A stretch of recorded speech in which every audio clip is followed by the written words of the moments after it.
A very good afternoon to you. We are coming to you live from our communications center. This is Kenya's Choice 2022. And earlier, Azimio leader Raila Odinga rejected the Iebc presidential results announced by Iebc Chair Wafula Chebukati. Raila said Chebukati's decision was made unilaterally and could not be a decision of the commission. The Azimio One Kenya leader said there was no valid winner and therefore no president-elect. He termed the declaration of the results an act of impunity that threatened the stability and security of the country. Raila has called on the alliance's supporters to maintain peace, saying his team will pursue all legal avenues available against the declaration. And here is the full presser. Let's listen in. Members of the Fourth Estate, ladies and gentlemen, good afternoon. We have a statement that we want to issue today following the general elections that were held in our country on the 9th of this month.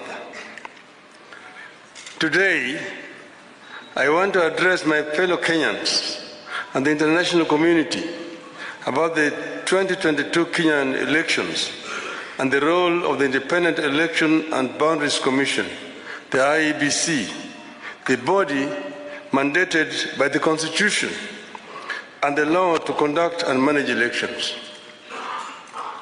On August 9th, 2022, millions of Kenyans turned out in large numbers in an attempt to choose their leaders at the national, county, and local levels after long and generally peaceful campaigns.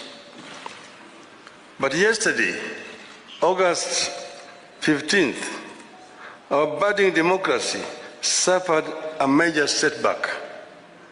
As a result, Kenya faces a grave legal and political crisis as a result of the actions of Mr. Wafula Chebukati, the chairperson of the Iebc. The Constitution and our laws are clear about how the Iebc should conduct its business. There is no more important role for the Iebc than the conduct, transmission, and tallying of the presidential election. We are painfully aware of the past political biases by the Iebc that plunged this country into its darkest chapter.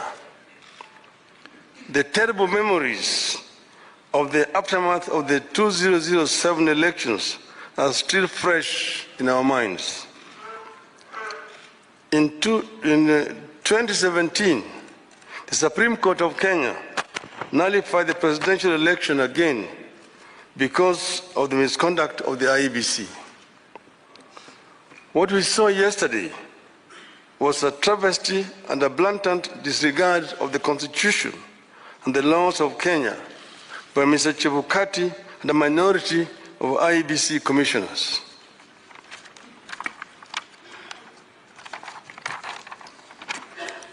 The law is clear on the role of the chairperson of the Iebc. The law does not vest in the chairperson the powers of a dictator to rule the Iebc unilaterally. The Iebc is structured as a democratic institution in which decisions must be taken either by consensus or by a vote of the majority.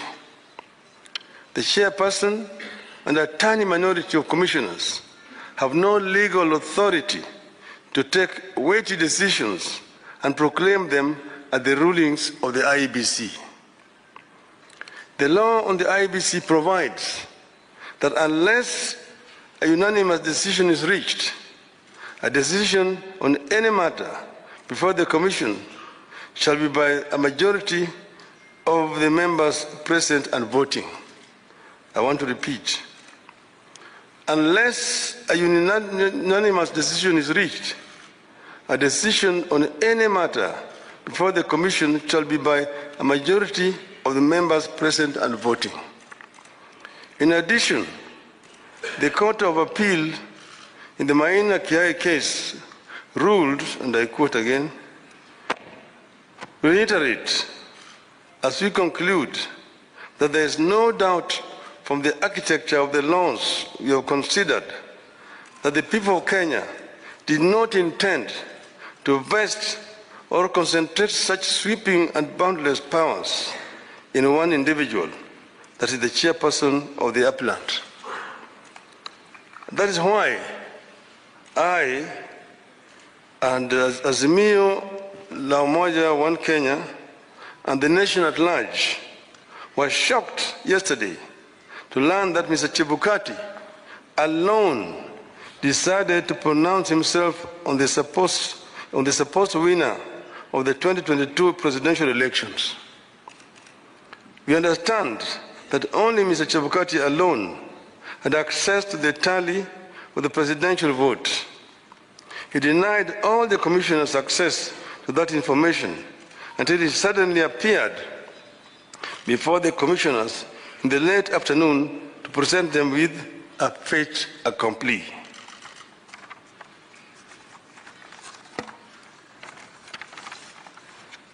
Barely 2 hours before his announcement, Mr. Chebukati called a meeting of the Iebc and revealed to them the different results he was going to announce. 4 of the 7 protested Mr. Chebukati's actions. But Mr. Chebukati, whose mind appeared made up, did not entertain any discussion of the results, precipitating a walkout by a majority of the commissioners, who promptly denounced the results at a press conference. We know what happened next. A majority of the commissioners walked out and held a press conference where they denounced the results.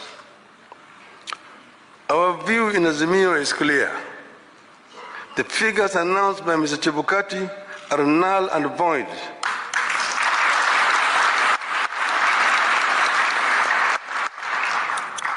I repeat, the figures announced by Mr. Chebukati are null and void and must be quashed by a court of law.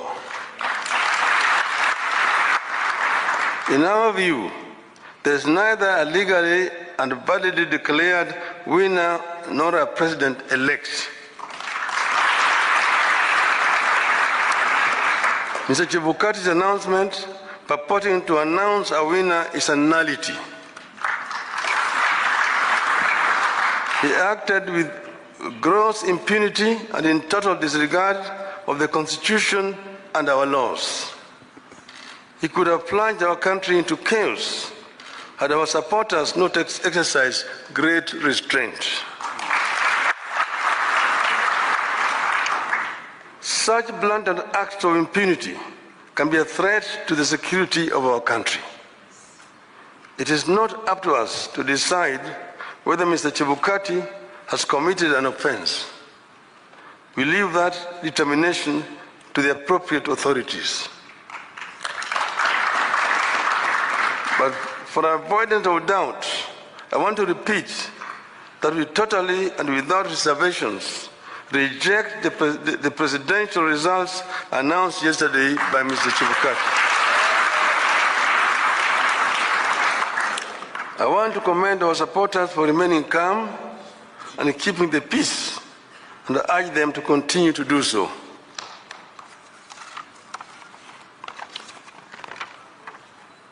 Let no one take the law into their own hands.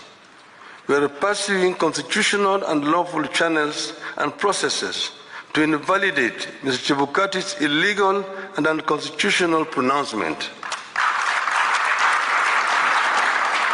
We are certain that justice will prevail. I want to further commend the heroism of the 4 commissioners, the majority of the Iebc, who stood up to the bullying and the illegal conduct of Mr. Chebukati. We are proud of them and ask them not to fear anything. Kenyans are with them. Today, I do not want to fully address our strategies going forward, but suffice it to note that we will be pursuing all constitutional and legal options available to us. We will do so because we regard the many flaws in the elections and the wrongs committed by the Iebc as fatal to the process and the outcome announced by Mr. Chebukati. We urge Kenyans and the friends and partners of Kenya abroad to stand tall and be counted as we seek to advance the ideals of democracy and an open society that we have always stood for. We will pursue justice for our supporters and for all Kenyans so that their choices are respected and honored. May God bless you and may God bless Kenya.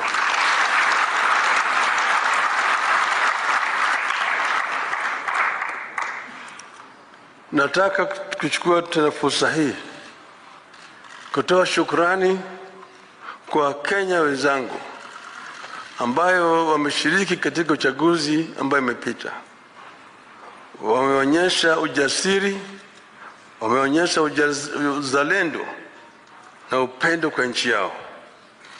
Wakenya kila mahali walijitokeza wakapiga kura kwa njia ya amani.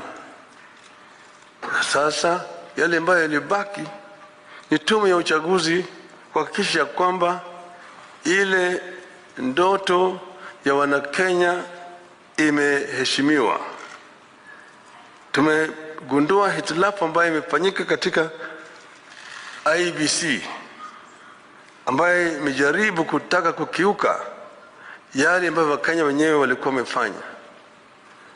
Tumeona yale ambayo imefanywa na yule mwenyekiti wa tume ya uchaguzi Bwana Wafula Chebukati kwa kujaribu kupindua ile uamuzi ya Wakenya. Anafanya hivyo bila kushauriana na wale wenzake ambaye wako pale pamoja naye katika tume ya uchaguzi. Sisi wana Kenya na wana Azimio tunapenda amani. Tunapenda umoja wa Kenya. Tunataka kuona kama Wakenya wameungana kama kitu kimoja. Ndio tunaongea juu ya Azimio la umoja. Tuko na nia ya kuona kwamba Kenya imetoka katika janga la ufukara, janga ya kutokuwa na imani na amani, na janga ya ubaguzi ya kikabila, ili Wakenya waungane kama watu moja, waweze kutekeleza wajibu yao kulingana na ndoto ya uanzilishi wa taifa letu. Hatutakubali, nataka kurudia haya, hatutakubali mtu mmoja ajaribu kuleta vurugu katika taifa letu, kujaribu vile vile kubadilisha yale ambayo Wakenya wameamua kama watu moja. Wakenya hawatakubali, hatutakubali. Tutazidi kutetea nchi yetu na katiba letu kama Wakenya ili Kenya iweze kuendelea mbele. Asanteni sana. Mungu ibariki Kenya nchi yetu.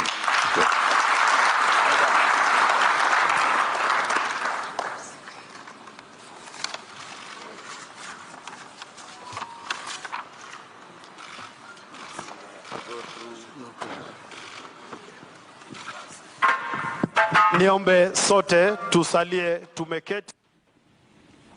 That there is the Azimio la Umoja One Kenya leader Raila Odinga, who earlier rejected the Iebc presidential results announced by Iebc chair Wafula Chebukati yesterday. And just a brief recap of what he said in summary is that democracy has suffered a major setback, and now Kenya faces a grave political and legal crisis as a result of the chairperson of the Iebc. The Azimio la Umoja One Kenya leader says that the law on the Iebc suggests that a unanimous decision must be reached on election results, and he added that the figures announced by Chebukati are null and void and must be quashed by a court of law.